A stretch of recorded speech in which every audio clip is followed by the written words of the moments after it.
Hey, if you're over 50 and you've been afraid to use AI because you think you might click the wrong thing, break your computer, or make a mistake you can't undo, watch this video.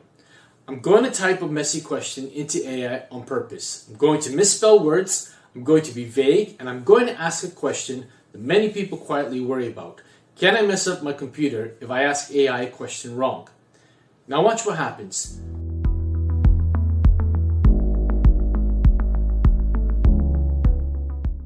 Nothing broke, nothing was deleted, no alarm went off, and the computer didn't crash.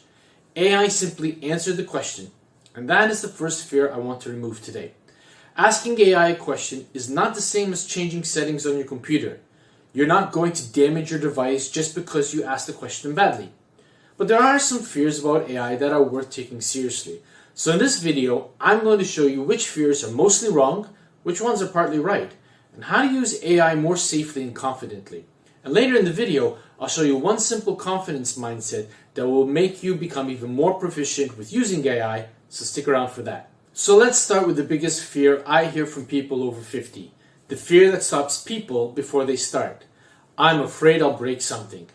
A lot of people treat AI like it is a dangerous control panel, as if one wrong sentence will change their computer, delete their files, or cause some kind of disaster.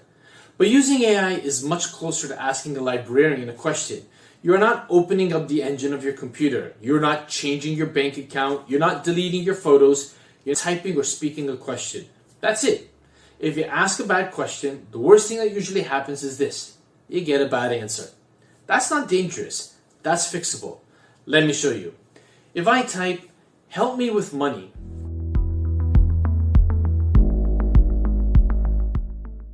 AI gives me a very broad answer, not very useful, but nothing bad happened. Now I can fix it by saying, explain 3 simple ways to organize monthly bills using plain English for someone who wants to feel less overwhelmed.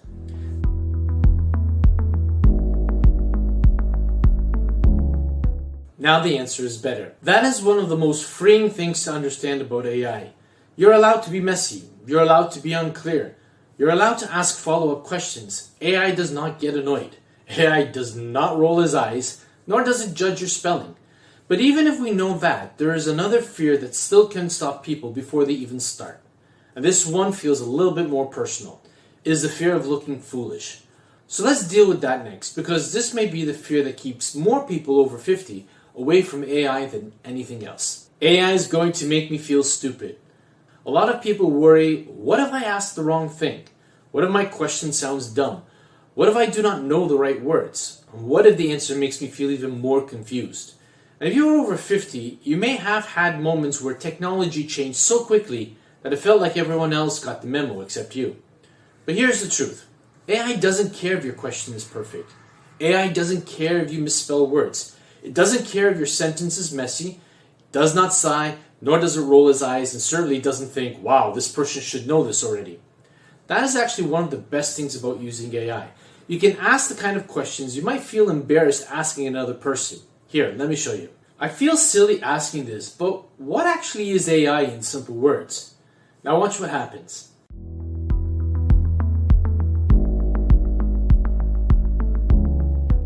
It didn't laugh.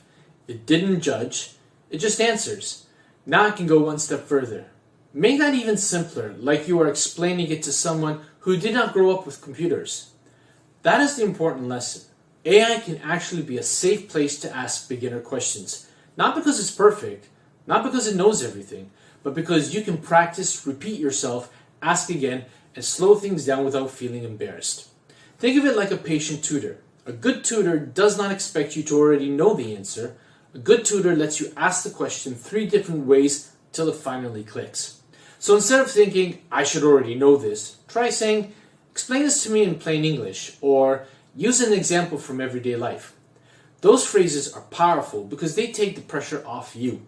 You're not trying to sound technical. You're asking AI to come down to your level. And that is exactly what a helpful tool should do. But even if AI does not judge you, there is another fear that can still stop people. And this one is very common. What if AI gives me too much information and overwhelms me? This is another very real fear. Sometimes people try AI and the answer is not bad, it's just too much. Too many paragraphs, too many choices, too many steps, too many unfamiliar words. And when that happens, people think, this is exactly why I don't like technology. But here's the part most people don't realize. You can control the size of the answer. You can tell AI to slow down. You can tell it to give you the information one step at a time. Let me show you how. Help me learn how to use AI. Now watch what happens.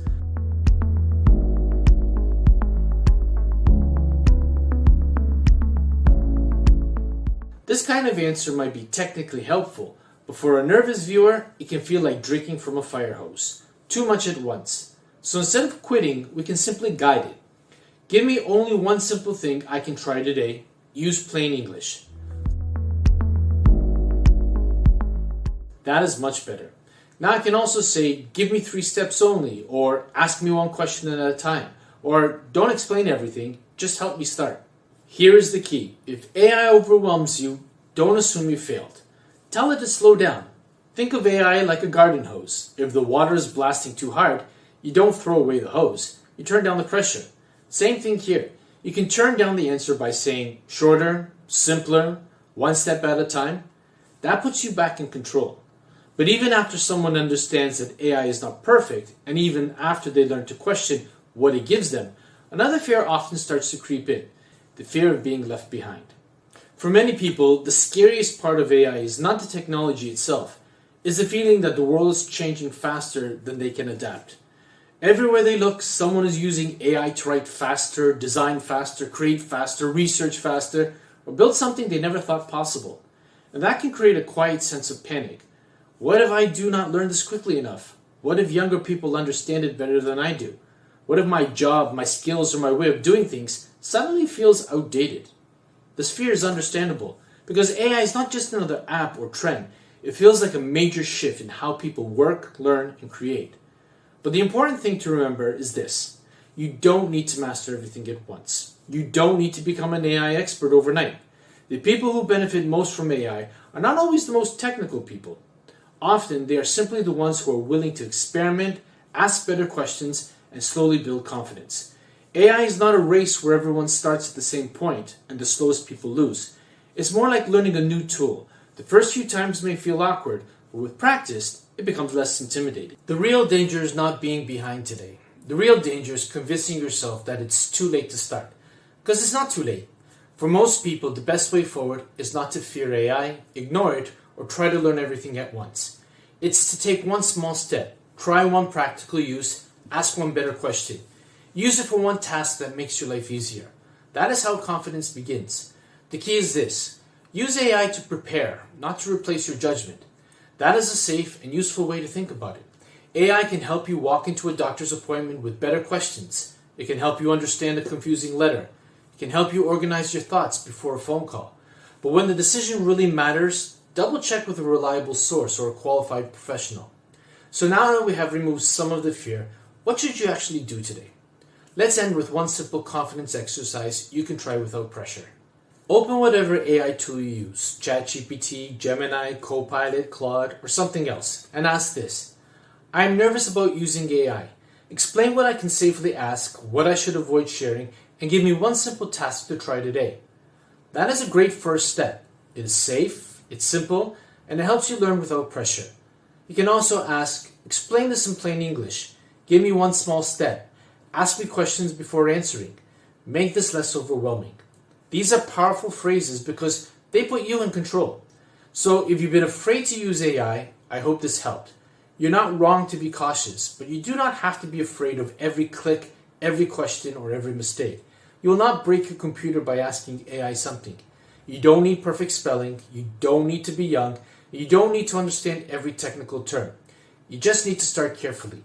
Protect your private information and ask one small question at a time. If this video helped you, please like it, leave a comment, and don't forget to subscribe if you haven't already. And tell me, what part of AI makes you the most nervous? And now, watch this video next, because one of the best ways to feel more confident around AI is to understand how it can be used to create fake videos online. In that video, I'll show you how to spot possible deepfakes on social media, what warning signs to look for, and how to avoid being fooled by videos that may not be real. I'll see you there.